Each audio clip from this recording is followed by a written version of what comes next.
in the harsh winter of 1697.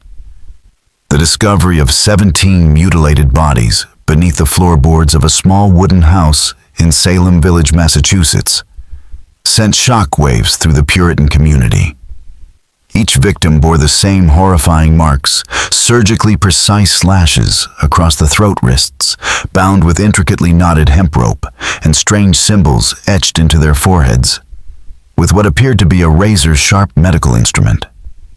The level of anatomical knowledge displayed in the wounds unsettled even the most seasoned colonial doctors.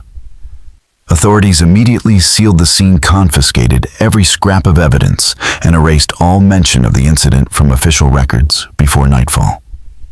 The name Prudence Fairweather vanished from court documents, town ledgers, and local memory, deliberately scrubbed from history. What was uncovered in that house threatened the very foundation of Puritan belief, revealing a form of evil that thrived under the guise of righteousness.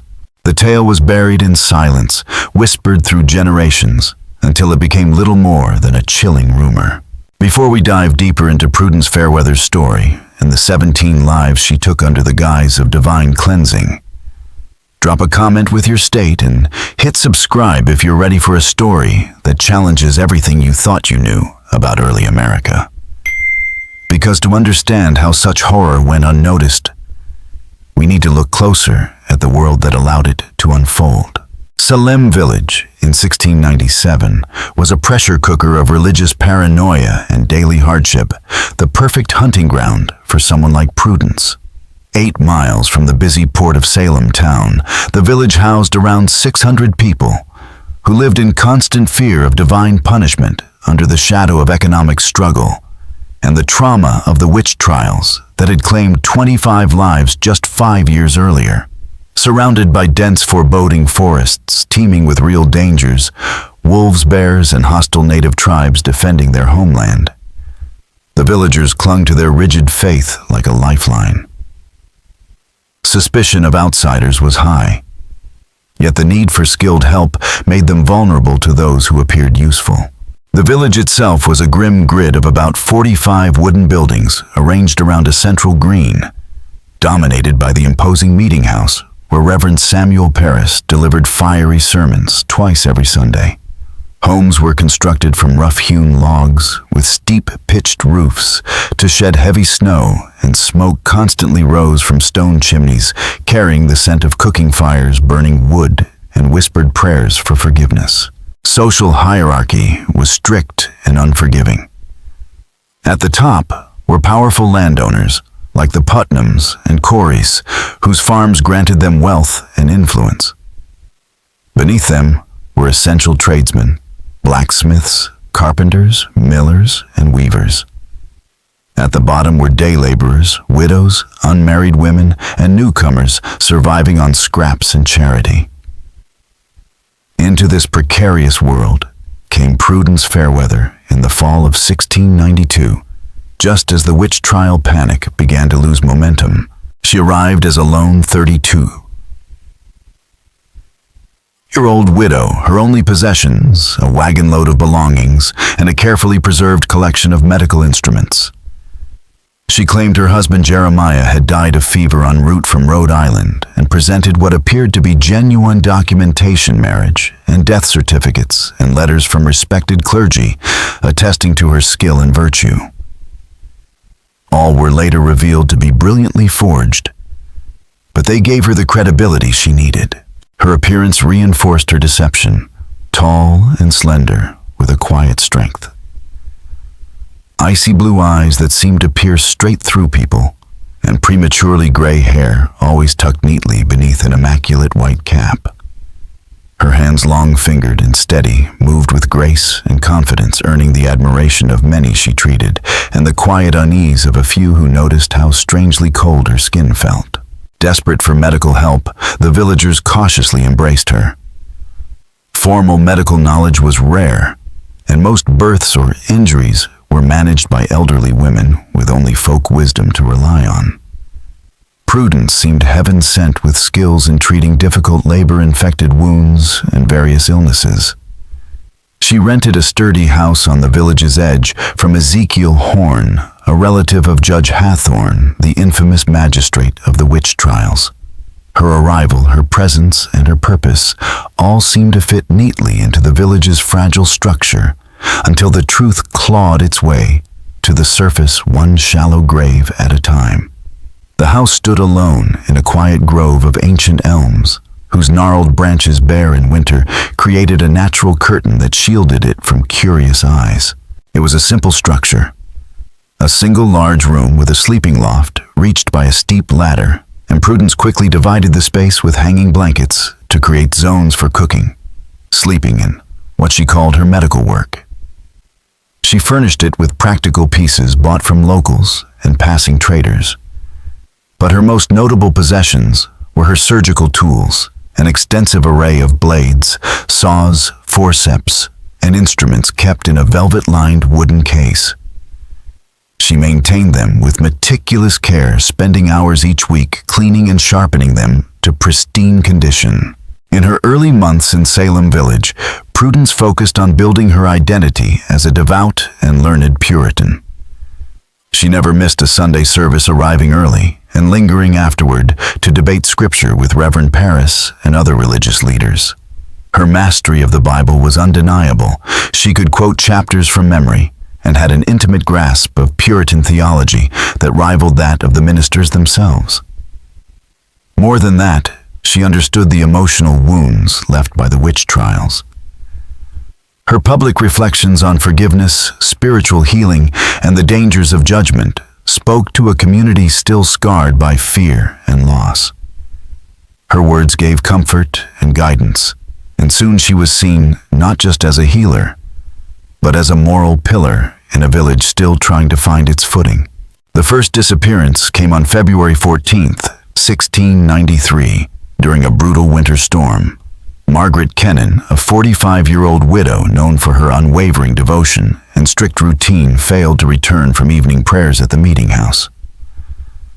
Since her husband's death by wolf attack the previous summer, Margaret had immersed herself in religious life, her behavior growing increasingly fervent.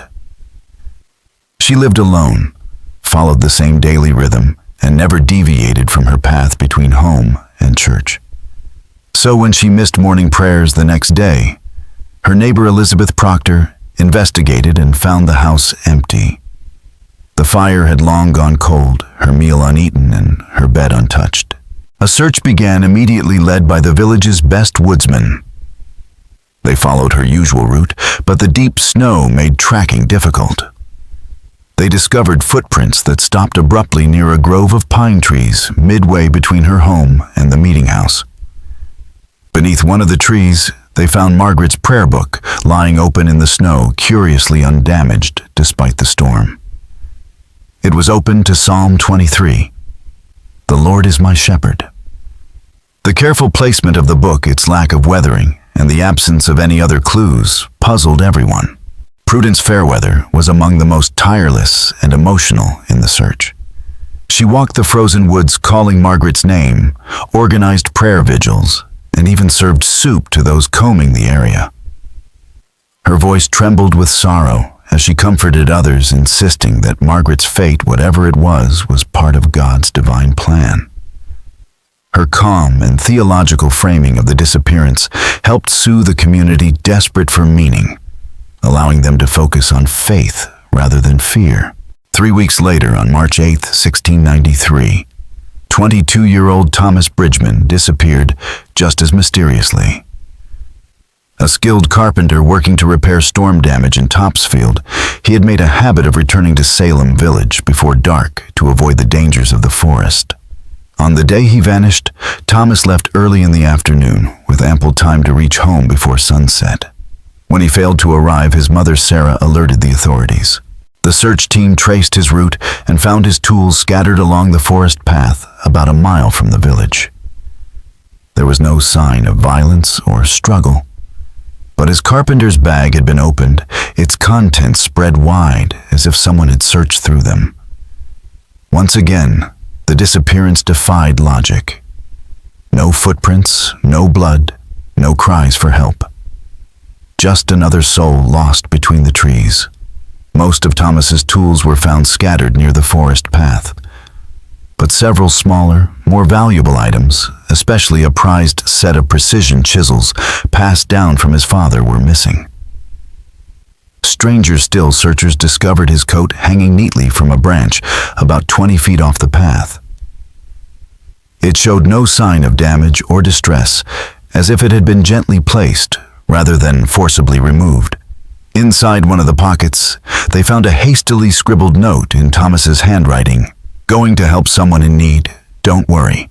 Though seemingly innocent, the note raised troubling questions. His family insisted that Thomas would never abandon his tools without good reason, and the vague language was unlike his normally direct manner. No one reported being in distress that day, and no other travelers had been seen on the path. Once again, Prudence Fairweather led the search with fervent dedication. She comforted Thomas's mother, Sarah, offering her soothing herbal teas and long nights of prayer. Her ability to console the grieving, paired with her uncanny ability to organize strategic, methodical search efforts, drew admiration even from the constables. "The Lord works in mysterious ways," she murmured while holding Sarah's hands. Perhaps Thomas was called to serve a higher purpose beyond our understanding.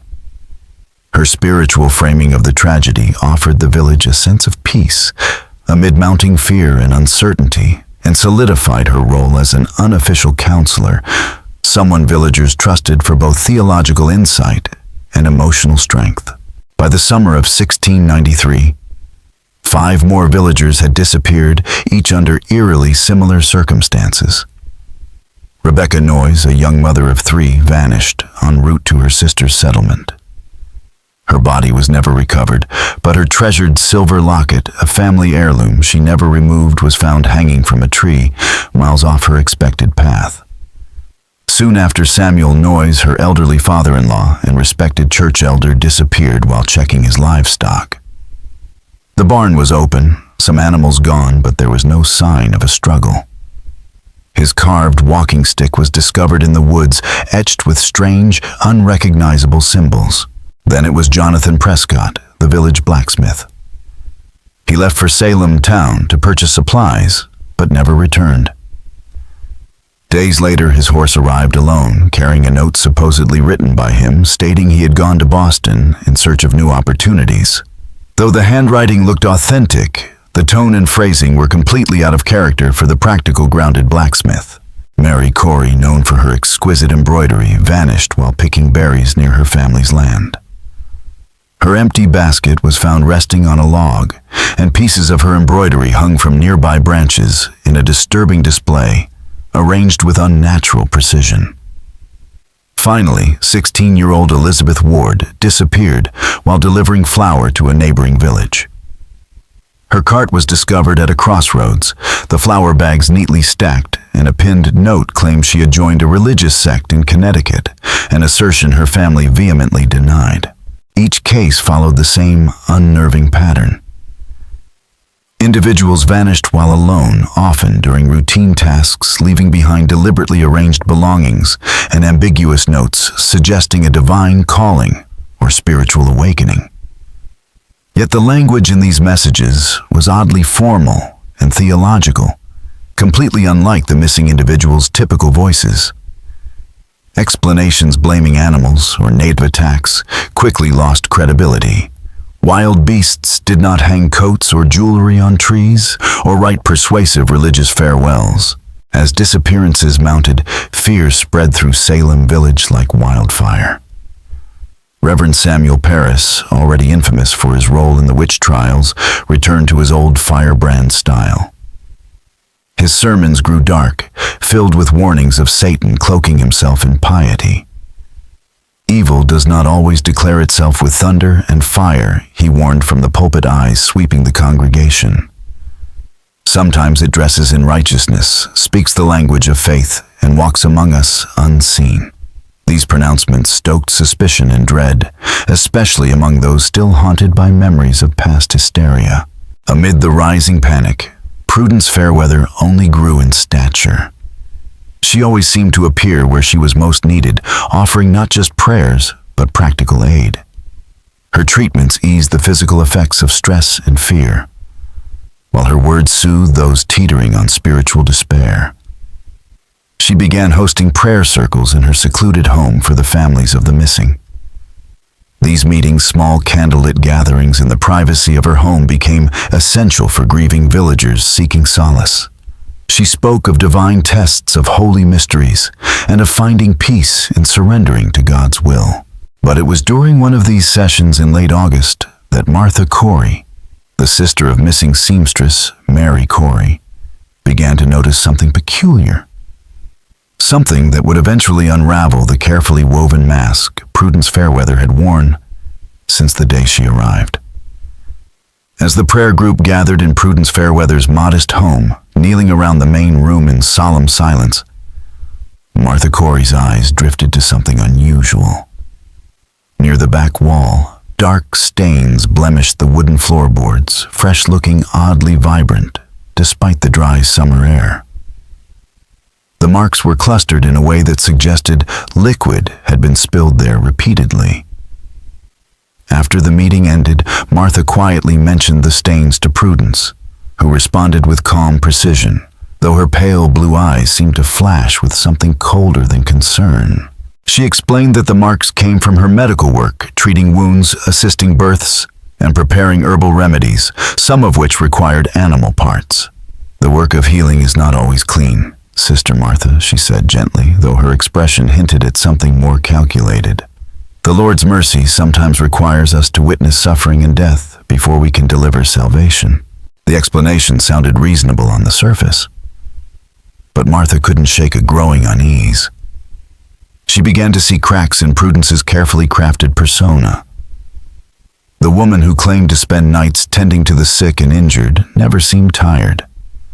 Her supplies remained fully stocked despite supposedly heavy usage, and she lived with a quiet financial comfort that didn't match the meager donations of a charitable healer. As autumn cloaked the forest in blood-red leaves, Martha's unease deepened into obsession. Determined to find answers, Martha began her own investigation. Quietly and methodically, she spoke with the families of each person who had vanished. She asked about final conversations, emotional states, and any visits to or from Prudence. What she found unsettled her more than she expected. The missing all shared common threads. Each had recently confided in Prudence, seeking spiritual advice or emotional healing. But more disturbingly, each had in some way violated Puritan moral codes. When she charted their stories side by side, a sinister pattern emerged. Margaret Kennan, the widow, had been seen laughing with a traveling merchant, behavior that drew criticism given her mourning status. She had openly struggled with her faith after her husband's violent death, questioning God's justice, doubts she discussed with Prudence during what were framed as spiritual counseling sessions. Thomas Bridgman had been caught drinking behind the meeting house, a serious transgression. He was also known to accept Sabbath work for extra pay, actions frowned upon by church leadership. He too had met with Prudence shortly before his disappearance. Rebecca Noyes had given birth less than 9 months after her wedding, sparking rumors of premarital sin. She had confided in Prudence about her fears and the damage to her family's reputation. Samuel Noyes, Rebecca's father-in-law, was rumored to have cheated neighbors by manipulating grain weights during shortages. Though never formally accused, he had sought Prudence's help to reconcile with his conscience. Jonathan Prescott, the blacksmith, frequently worked on the Sabbath and was suspected of overcharging during emergencies. His last known private meeting was with Prudence, discussing the conflict between his trade and religious obligations. Mary Corey, Martha's own sister, had drawn whispers for her ornate embroidery. Some accused her of pride, suggesting her art was vanity rather than craft. She had met with Prudence to determine whether her talent could be used for God's glory or was a sinful indulgence.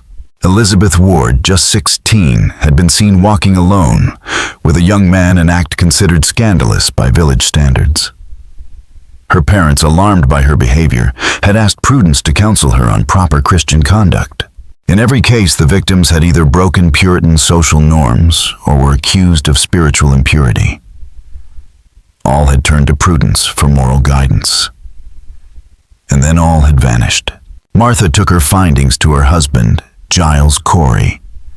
Giles had lived through the horrors of the witch trials. He had been pressed to death in 1692 after refusing to confess to false charges, a brutal punishment that left him crushed but unbroken. That near-fatal ordeal made him wary of rumors and mob justice. When Martha shared her suspicions, Giles hesitated. He had learned firsthand how hysteria could destroy innocent lives. He reminded her how fear had once consumed Salem and how justice could not be built on speculation alone. Martha understood his caution. But this time she believed the evidence wasn't built on hysteria.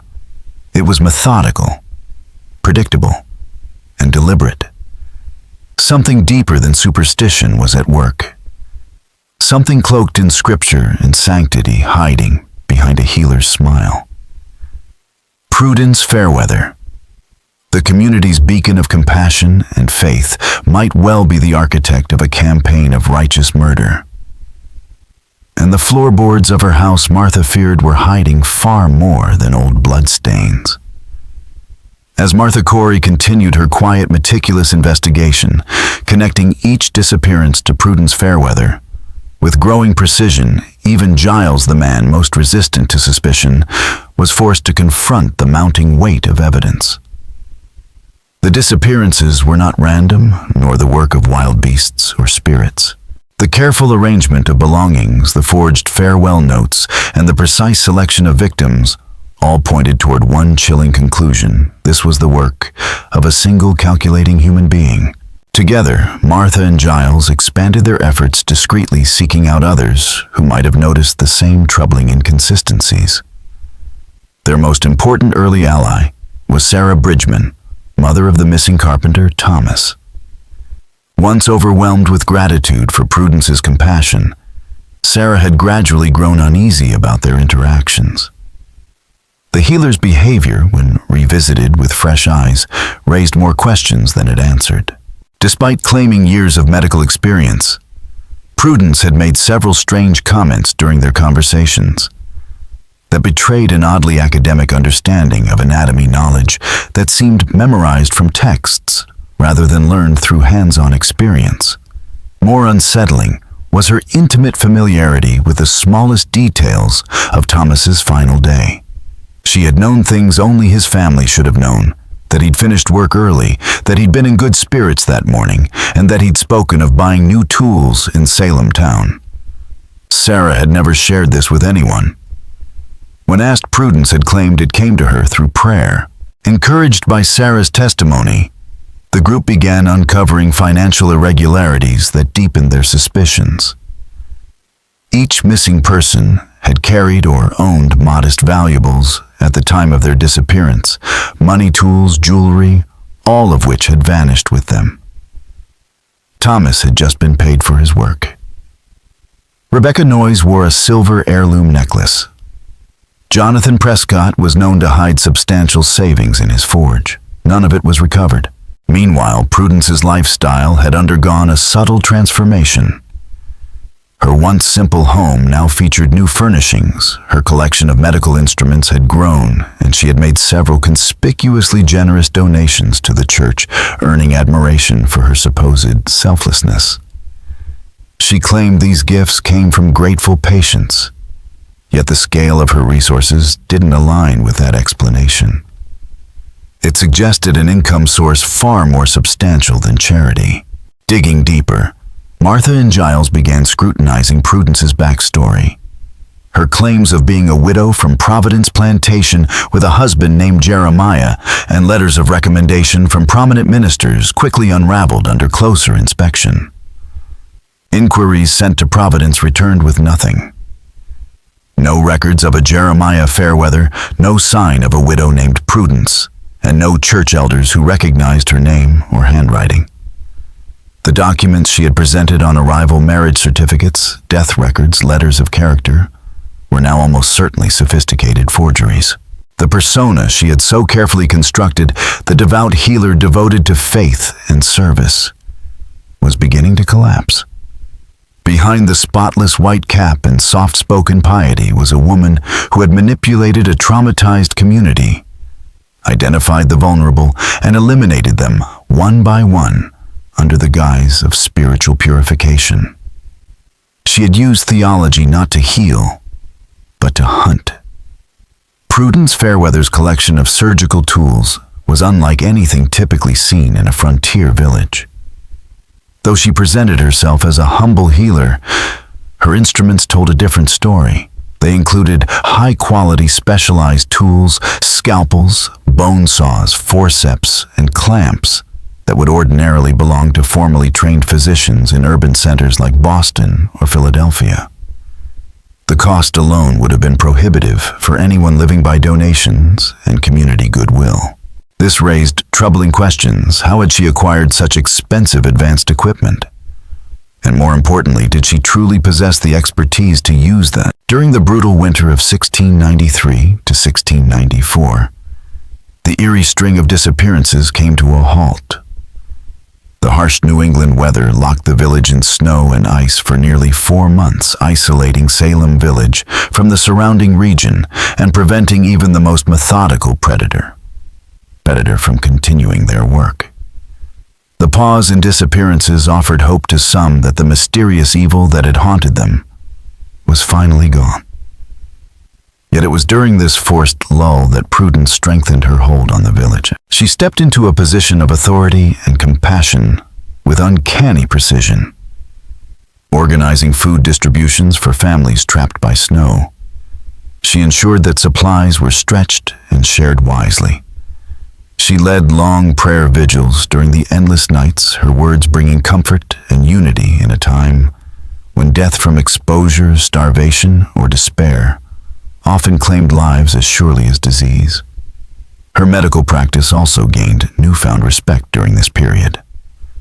She successfully assisted in 3 perilous births, saving both mothers and infants. Her treatments for winter illnesses, coughs, fevers, pneumonia proved effective, lending further credibility to her reputation as a gifted healer, blessed by divine favor. By spring, even those who had once doubted her began to question their suspicions. After all, how could someone capable of saving lives and easing suffering also be responsible for unthinkable crimes? But Martha Corey, undeterred, refused to let the winter's successes erase what she had uncovered. With long evenings spent indoors and social visits limited, she used the isolation to her advantage, diving deeper into the hidden patterns beneath Prudence's polished exterior. Through careful private interviews, Martha pieced together a disturbing common thread. Each of the missing had undergone what Prudence called spiritual consultations. These private sessions were framed as opportunities to confront sin, purify the soul, and prepare for a deeper connection with God. Victims spoke of prayer and fasting, but also of obscure rituals based on arcane passages of Scripture not commonly taught by Puritan ministers. They described the experiences as transformative, even euphoric. Prudence had told them they were being prepared for a higher spiritual calling, one that would elevate them beyond the ordinary bounds of Christian life. Some of the missing had spoken to family about a special blessing they received during these sessions, though none could articulate what the blessing entailed. They felt changed, inspired, and deeply bound to Prudence's teachings. But beneath this spiritual devotion was something far more sinister. Martha learned that Prudence used these private meetings to extract personal information from her victims. Under the guise of spiritual guidance, she asked probing questions about their daily routines, family dynamics, private sins, possessions, and financial resources. To her victims, these inquiries may have felt like a trusted advisor seeking to understand their inner struggles. In reality, they were a form of intelligence gathering, allowing Prudence to choose targets with calculated precision. She focused on those socially isolated, emotionally vulnerable, or viewed as spiritually flawed. victims who could disappear without immediate alarm. She selected them not just for their moral impurity, but for how easily she could control their narratives, forge their notes, and arrange their belongings to create the illusion of divine calling or spiritual departure. The so-called healer who had arrived in Salem village with scripture in one hand and surgical instruments in the other was, Martha now realized, orchestrating something far more deliberate and predatory. The long winter had not banished evil from their midst. It had only given it time to grow stronger, more deeply rooted in the heart of the community. Prudence Fairweather's actions revealed a terrifying level of methodical control. Her so-called spiritual consultations were never just about prayer or healing. They were interviews cloaked in sanctity, aimed at extracting intimate practical knowledge from her targets. She learned what her victims owned when they traveled, how isolated they were, and which personal vulnerabilities could be exploited to keep them silent or compliant. This information served two crucial purposes. It helped her forge highly believable farewell notes tailored to each victim's emotional and spiritual state, and it allowed her to discreetly steal valuables without immediately raising alarm. This wasn't random violence or impulsive cruelty. It was predation, coldly calculated and ruthlessly efficient. As the snow thawed in the spring of 1694, the village began to breathe again, convinced, if only momentarily, that the nightmare had passed. The return of warm weather meant renewed trade crop planting and cautious optimism. But this fragile peace shattered within a single week. Two more disappearances confirmed that whatever darkness haunted Salem village had not retreated. It had only waited for the right moment to strike again. On April 12th, Jacob Putnam, a 28-year-old struggling farmer, vanished while walking to Salem town in search of work. Beset by debt and social shame, Jacob had hoped to earn enough money to repay his creditors and reclaim his family's honor. Witnesses saw him leave the village before dawn with a small pack containing food and the few valuables he still owned. When he failed to return that evening, his wife Hannah believed he might be staying overnight in town to extend his labor. But a messenger from Salem town brought chilling news. Jacob had never arrived. His pack was discovered the following day, placed deliberately beside a distinctive stone outcrop along the forest trail. Inside was a note in his handwriting, but its content chilled those who read it. The Lord has called me to serve his divine purpose in ways that transcend earthly obligations. I go now to join his chosen servants in a work of purification. The letter's phrasing was theological, even grandiose language far beyond Jacob's humble education.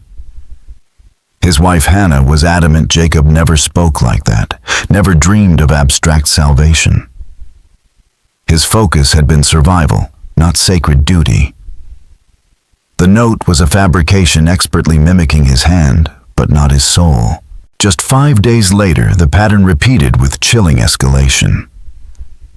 Ruth Willard, a 40-year-old spinster, known for her weaving, disappeared while delivering commission linens to a neighbor.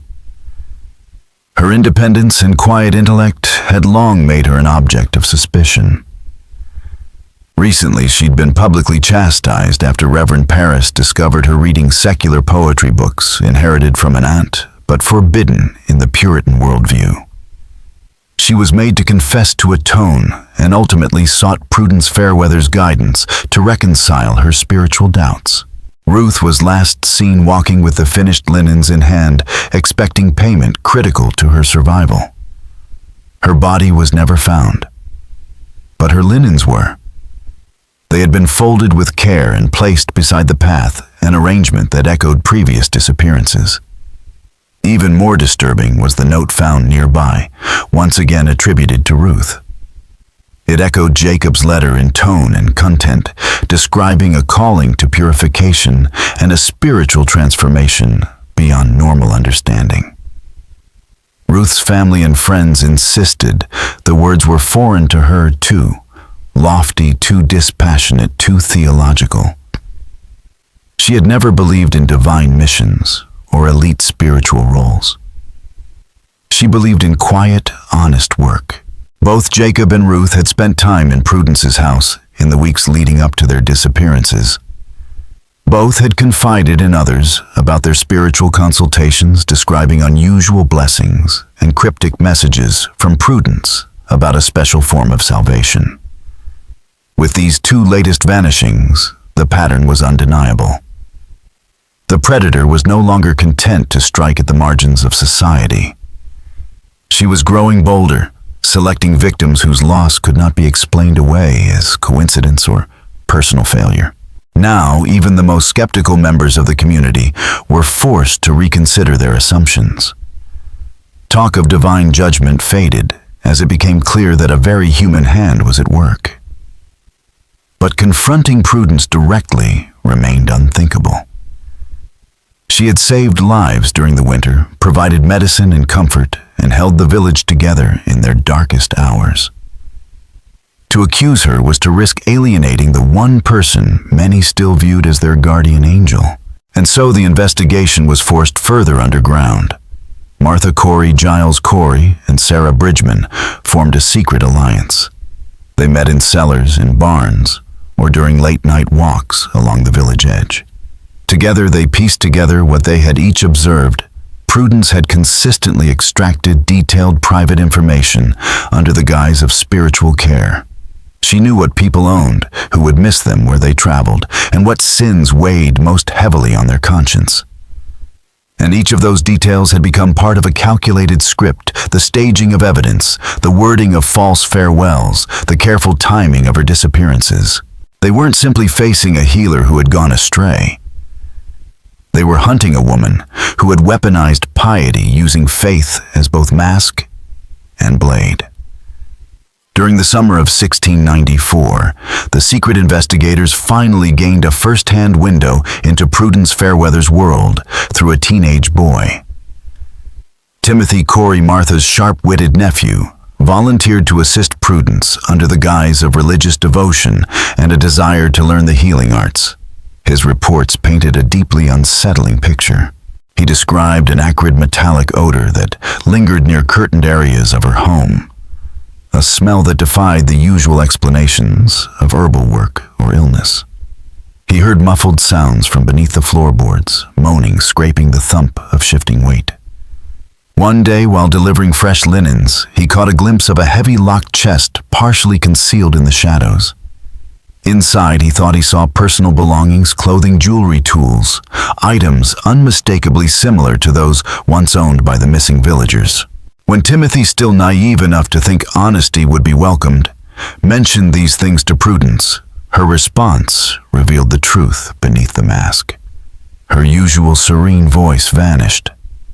"There are aspects of God's work that mortal minds cannot comprehend," she hissed, eyes glinting with fury.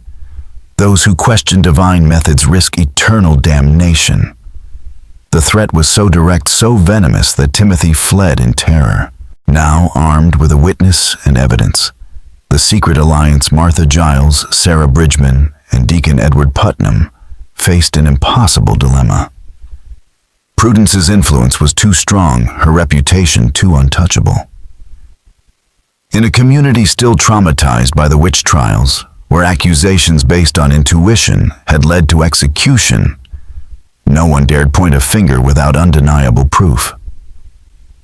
And Prudence, perhaps sensing their growing boldness, preemptively turned public opinion in her favor. She began weaving subtle warnings into her sermons and prayers, speaking of false prophets who would try to defame God's chosen with lies born of jealousy and pride. It worked. Fear returned to the village, not of her, but of speaking against her.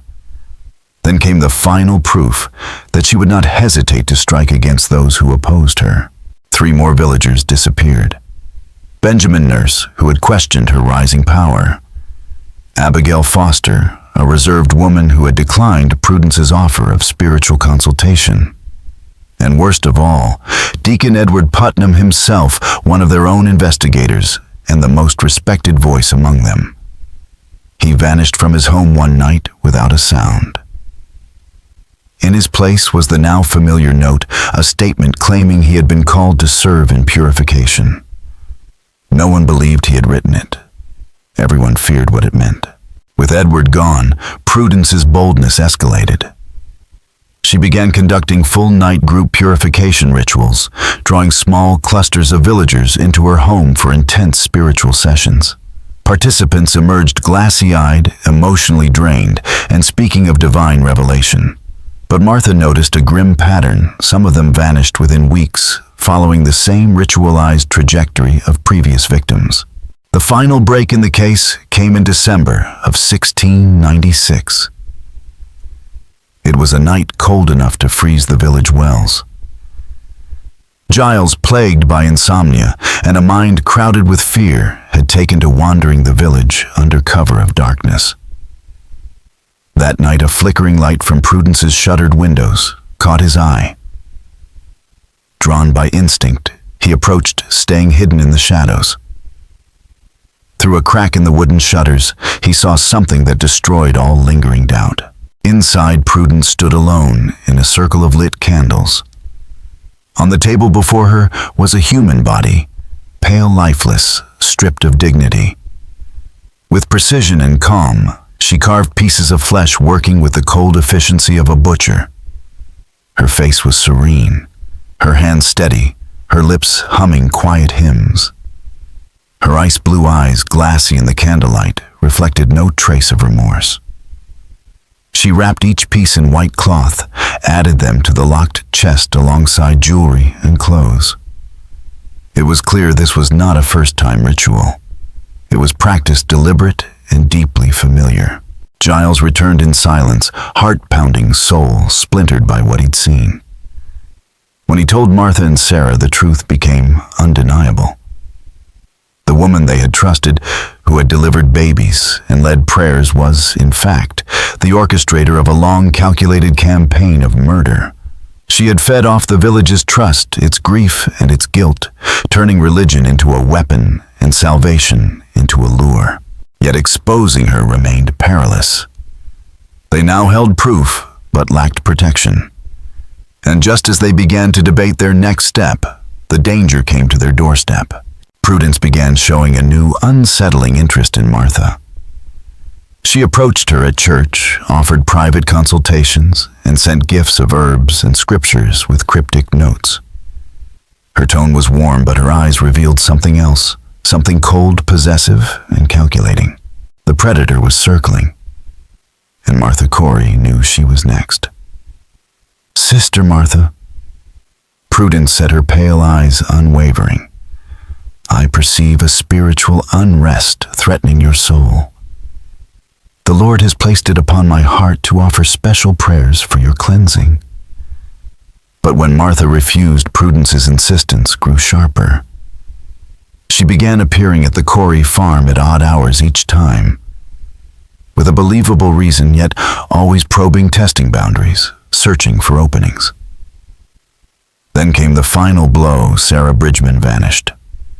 She had agreed to meet Prudence one last time, desperate for answers about her missing son, Thomas. Her disappearance shattered any remaining doubts. It was the catalyst that forced Martha and Giles into action. During a fierce February blizzard, while Prudence attended a birth at the Willard farm, the Coreys broke into her house. What they found beneath the floorboards confirmed every nightmare they'd dared to imagine. 17 bodies in various states of decay, laid out in shallow graves, each with identical signs, deep, deliberate cuts to the throat. Hands bound in ritualistic knots, strange symbols carved into their foreheads.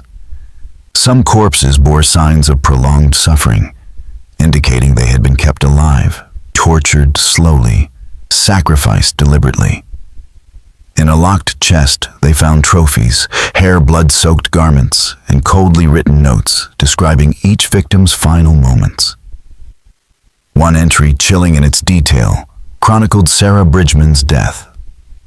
She remained conscious nearly 6 hours during purification.